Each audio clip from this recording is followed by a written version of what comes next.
Rádio França Internacional, emissões em língua portuguesa. São 17 horas em Paris, 16 em Bissau e São Tomé. Eva Massi. Bem-vindos à nossa emissão desta quinta-feira, 17 de novembro.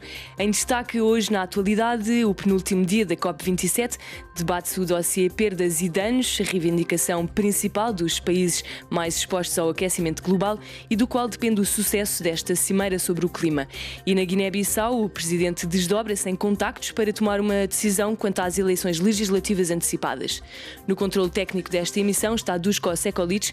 O jornal começa agora. RFI, a Rádio do Mundo. O sucesso da COP27, que decorre até amanhã em Sharm el-Sheikh, no Egito, depende do dossiê Perdas e Danos. Fidelis Leite Magalhães, do Conselho de Ministros de Timor-Leste, defende que desta cimeira tem de sair uma declaração sobre esta exigência antiga dos países mais vulneráveis. Timor tem sido a vítima das mudanças climáticas e nós sofremos bastante. Anualmente perdemos muitos recursos na recuperação das nossas infraestruturas. Também temos perdido muitas vidas. Por isso, da nossa parte, é uma questão que tem a ver com a sobrevivência. E, por outro lado, o Timor-Leste é um dos estados mais dependentes no petróleo.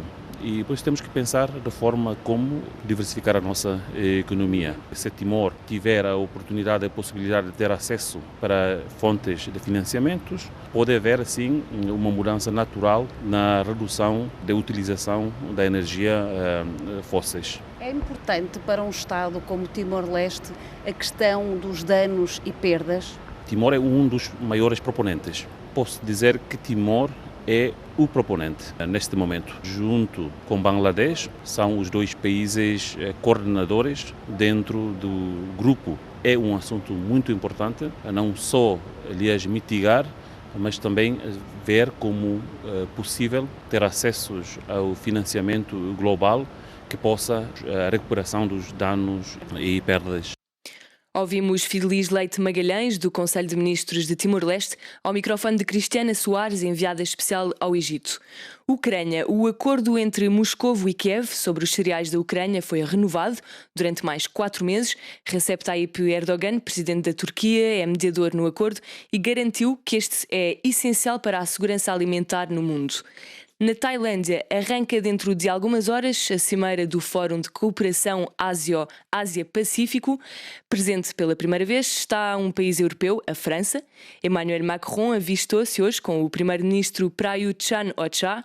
O presidente francês alega que este convite revela desde já o reconhecimento da estratégia de Paris para a zona do Indo-Pacífico. Estratégia essa que é alvo de acesas disputas entre a China e os Estados Unidos. Ouçamos o presidente francês. A lógica desta estratégia para a zona Indo-Pacífico que defendemos é simultaneamente diplomática, militar, económica e climática. É uma lógica de equilíbrio. E nesta região, que é tão contestada, que é teatro de um confronto entre as duas maiores potências mundiais, a ideia é gerir equilíbrios sem confrontos. Temos uma presença militar forte. Mais de 8 mil militares nossos estão distribuídos nesta área.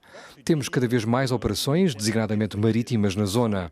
Queremos reforçar parcerias militares já existentes que têm potencial, inclusive industrial. Nous souhaitons renforcer, qui sont capacitaires et qui sont industriels.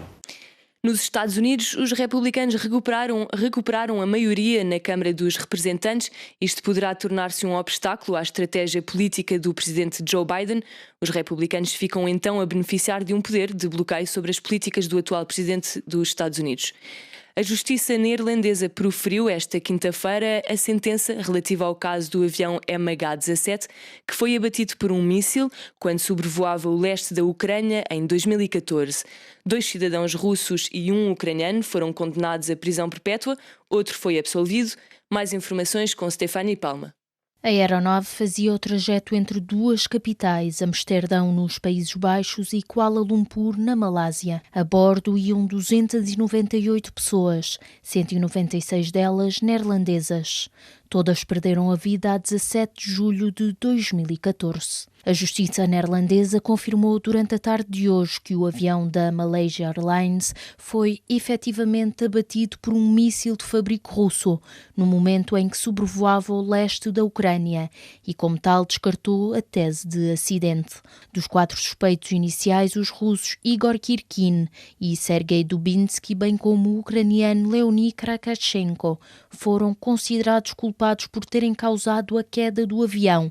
Os 3 foram condenados à prisão perpétua. Já o russo Oleg Pulatov, o único que enviou uma equipa de advogados para o defender em tribunal, foi absolvido por falta de provas.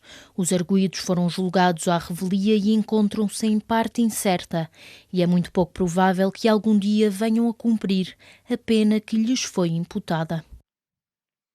E passamos agora para a atualidade africana com o presidente angolano João Lourenço, que está atualmente em visita oficial à Noruega. O presidente angolano participou num fórum empresarial em que convidou os empresários noruegueses a investirem em Angola e, sobretudo, em setores não petrolíferos, de forma a diversificar a economia angolana com rapidez e eficiência, disse João Lourenço. O chefe de Estado angolano acrescentou ainda que o agronegócio é um desses setores abertos a investimentos estrangeiros e esta é a primeira visita oficial de um chefe de Estado angolano à Noruega. Ainda em Angola, já na próxima segunda-feira, vai ser administrada a 4ª dose de vacinas contra a Covid-19. A ministra da Saúde angolana referiu que o país continua a registrar casos de Covid-19, alguns deles a precisarem de internamento, entre casos graves e críticos, e também algumas mortes. Na Guiné-Bissau, o presidente Umaru Sissoko Embalo desdobra-se em contactos para tomar uma decisão quanto à data das eleições legislativas antecipadas. Oficialmente estão previstas para 18 de dezembro, mas deveriam ser adiadas para o próximo ano. O relato é de Moussa Baldé, o nosso correspondente. O presidente ouviu os partidos com assento parlamentar, o governo e a Comissão Nacional de Eleições, CNE. O presidente Umaru Sissoko Embalo agora está a analisar tudo o que ouviu para se decidir sobre uma nova data para as eleições. Para já, os partidos não estão alinhados quanto ao processo eleitoral em si. Mais do que uma nova data para o pleito, a Comissão Nacional de Eleições é a fonte de toda a discórdia. Tudo porque está em debate a legalidade da atual equipa da CNE, que muitos setores guineenses consideram de caduca, ou seja, já está lá em funções para além do tempo previsto na lei. O MADEM G15 e a APU-PDGB consideram que não existe qualquer problema que seja a atual equipa da CNE a organizar as eleições. O PRS e o PAGC entendem que antes de qualquer data das eleições é preciso que o presidente chame os partidos para encontrar um consenso sobre de que forma é possível criar uma nova CNE. É o que defende, por exemplo, o líder do PAGC, Domingos Simões Pereira. O que nós estamos a dizer é que, a partir da fixação dessa nova data, todos os outros prazos começam a contar. E um dos primeiros prazos que deve contar é a existência de uma CNE legal e credível para conduzir o processo. Nós não podemos começar o processo de eleições sem ter uma entidade central como a CNE presente. Por exemplo, hoje estamos a falar da questão da embarcação da nova data. Quem é que fez a avaliação dos prazos necessários para dizer, bom, já não vai ser em dezembro, vai ser, por exemplo, em março, abril ou maio? Quem? Com que competência? Portanto, é isto que nós chamamos a atenção e a necessidade de ser ponderada. Domingos Simões Pereira, presidente do PAGC, a saída da auscultação aos partidos, realizada esta quinta-feira pelo presidente da Guiné-Bissau, Umaru Sissoko Embalo. Moussa Baldé, Bissau, RFI. Na República Democrática do Congo, os rebeldes do M23 continuam a avançar rumo a Goma, no leste do país. Segundo fontes locais, o M23 já tomou posse de várias aldeias da região e em Goma chegaram ontem tropas quenianas que fazem parte das forças estrangeiras no terreno, lideradas pela Comunidade dos Estados de África Oriental. Os soldados do Quênia poderão intervir, como avisou o general Jeff Nyaga, que instou os rebeldes a desarmarem-se. Na segunda-feira, dia 21, começa uma nova ronda de discussões em Angola, o país mediador do conflito. O presidente do Ruanda, do Burundi e o ex-presidente queniano são os convidados de João Lourenço, chefe de Estado angolano.